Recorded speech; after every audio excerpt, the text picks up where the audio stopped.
As a mother, it is your primary responsibility to protect your children, especially your girl children. Yes. So, if you're a mother and you don't know how to protect your children, I'm sorry, I have to say you have failed. Hello and welcome back to my channel. My name is Pearl. If you are new here, consider to hit the subscribe button and don't forget to hit the notification bell as well, so that each time I upload new videos you will be notified. And to my returning subscribers, my royal friends, the ones that are ever supportive, thank you all so much. Thank you. I'm not talking to those friends that will see my link and just scroll past and say, what's that? I'm talking to the ones that has been consistent, that has been supportive. Thank you all so much. I can't love you less. So today I'm actually talking about child protection. I had earlier made a video about child protection, telling parents how to educate their children, how to give them information for them to stay protected, like keep away from pedophiles, or if at all they're in the situation, like if they come across pedophiles, how to escape or protect themselves and create awareness or raise alarm, something like that. But I came across a video on Facebook yesterday, guys. Yesterday was just a bad day for me all through. This woman said the daughter, she's in a boarding school.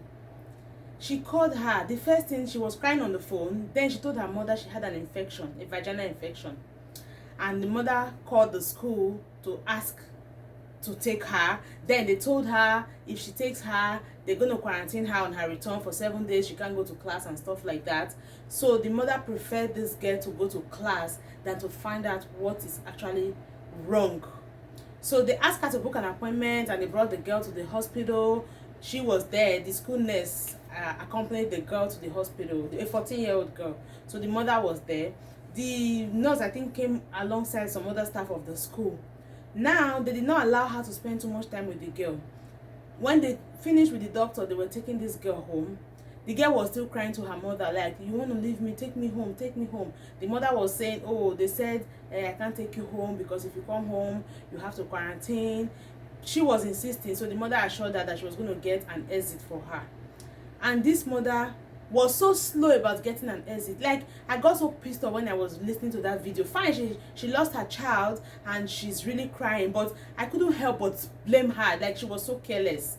This is a girl child we're talking about. Like, I don't know if that woman hasn't heard about rape before, or she doesn't really know what is going on in the society. Your child is in a boarding school and your child is crying, a 14-year-old child crying, say, come take me home. And first of all, she told you she had an infection. You don't even bother to find out what happened, like what transpired before she had the infection, for you to even ask her, like, talk. That's why I said the woman, I don't know if she's not informed, because if I hear infection, a girl child, the first thing my mind would go, did anybody touch you? That is the first thing. You didn't ask her that. You didn't even see it as a big deal. They treated her and took her back. This girl kept on calling every day, say, Mom, come and take me. She was even crying on the phone. The mom said she told her brother, the mom's brother, one day, like, she got done talking with the mother. She was like, give the phone to uncle. And she told the brother, you people don't even know why I asked you to come and pick me. That was all. And she ended the call. This woman was still looking for an exit. And the school, knowing what they have done or knowing what had happened, they refused to grant her exits. Now they started like joking with the matter. They were thinking they could treat this girl for she to feel better, because they know that if she goes home, her mom will eventually find out that something happened and they will be in trouble. So they wanted to treat her, like make sure she's fine before they release her. At a point, she said they weren't picking her calls. Nobody. The principal, the nurse was like, oh, I can't give you an exit because it's not a medical issue. We've taken her to the hospital to sort out the medical problem. And if she wants to go home after that, that's not a medical issue anymore. So you have to get an exit from the principal. She said the principal wasn't taking her calls. Like, it was just taking so long. And this woman was carelessly waiting for an exit. Like, seriously. Then she said she went there in person. It was still a thing that was not possible. I cannot remember what happened, but lastly she took the girl home. On getting home, she still didn't sit down with this girl to find out why this girl was insisting to come home or why she was crying. She left this girl by herself. Okay, you don't reach house now, shebi you won't come house and sit down. Until this girl was withdrawn. Like, as a mother, you're supposed to notice when there are changes with your child. You're supposed to, because when somebody is raped, that person automatically started feeling withdrawn. And in this case, this girl wasn't cancelled. She didn't have prophylaxis. She didn't have the comfort of her mother. She was even living in her fears. She was still in that school for maybe weeks after the incident. Then when she finally got sick at home, the mother took her to the hospital. The mother said that night she was throwing up, and she asked her to come sleep on her bed, and the next morning she took her to the hospital. There they found used condom in her VJ, used condom with sperm in it. Of course, that thing may have rotten inside her, as spread infection. Maybe that was the infection she had, so meaning that incident did not happen like so recently, like before the day they found that stuff. So that was when it dawned on the mother that, oh, something happened to her. Like, that woman wasn't just smart. She wasn't smart at all. That was when it dawned on her, but it was already late. She lost the girl. Why am I doing this video? I think I don't want this video to be too long. I will have to do a part 2 to just say what I have to say. But guys, this is a very bad experience. Like, it so touched me. I have girls as children, and although I've been doing my part to protect them, like to give them information on how to stay protected, and I'm trusting God to protect them completely from me, but still I have to be very alert. If I hear one, hey, the other day I heard that my child's new teacher is a guy, like my first child. I had to call the guy. I communicated with him. I wanted to know that this woman particularly, they're not the mess with this one, no. I just called him. It was a friendly call. We spoke, like, I'm her mother. From time to time I'll be checking up on her through you. I would want to know what's going on with her, academic performance, her behavior in class. I would just be asking. I do that with all her teachers, so I hope it's okay. He was like, yes, fine, that's good. Then the next thing, I sent like voice message to my daughter, reminding her of all I have taught her about pedophiles. I reminded her that pedophiles are people that are around you. They are not far, like people that are far away. They could be your daddy's friend. They could be your cousins, your uncles, your mommy's friend, your class teacher. I did not forget to mention that, because I want to remind her that it could be anybody. Like, people around you, they are not people that are far, so you don't have to trust anybody. And remember, when somebody starts touching you inappropriately, remember what you should do. Because I had given her the tip on how to run, raise alarm. Like, when she's running, she has to say, oh, don't touch my vulva, leave my vulva alone. That's like she's like raising alarm. People would like, why is this girl shouting? People would want to come and see what's happening. Then that same person trying to defile, not my daughter, because it will never happen, would not like, this person is too informed, this one will put me in trouble, because they know this is not the type that would keep quiet even with threats, because it's like she knows too much, and that person would just not bother trying again with her. So I had been giving them this information right from when they were 2 years.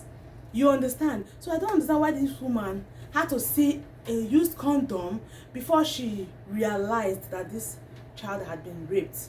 And she said when they went to the school to get the girl's stuff after she died, she saw a Bible portion, is the book of Job, where the girl highlighted, because she said the friends of the girl has been telling them that she's so, like, she's so frightful. I don't know how to put it. She's so afraid of rape. Like, she hates it. Like, she's so afraid. She doesn't want to hear about rape. Like, it's something she hates so much.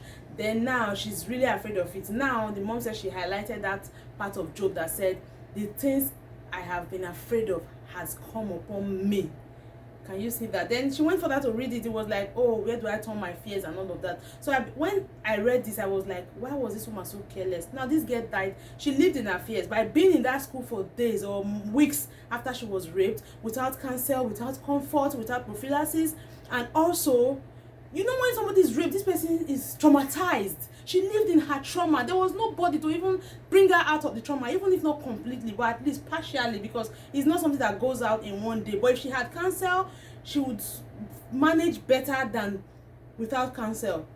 Now, this young girl lived in that school. Before they finally took her, the mother took her home, did not bother to sit to talk to her one-on-one, to ask her questions. Like, she was so careless. Like, that's what I'm saying. She's not even smart. She didn't even think about rape with a girl child that's in a boarding school with maid teachers and workers around. Like, so seriously. So, but when the girl died, she started remembering how the girl kept on calling and crying, come and pick me. So, he started reflecting, like, oh, this was what she was going through. She said at one point, the girl was like, so you're going to leave me with these people to take me back to school? That the girl cried. And this woman had in mind, who boarding school help?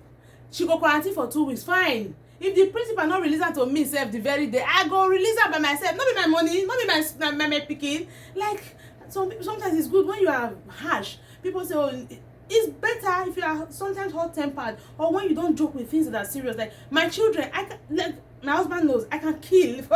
God not let me kill, but I was telling my husband, I said, I will pull down the roof of the school. You know, give me my pikin school fees when I pay. For where they happen, it won't happen, but it happened.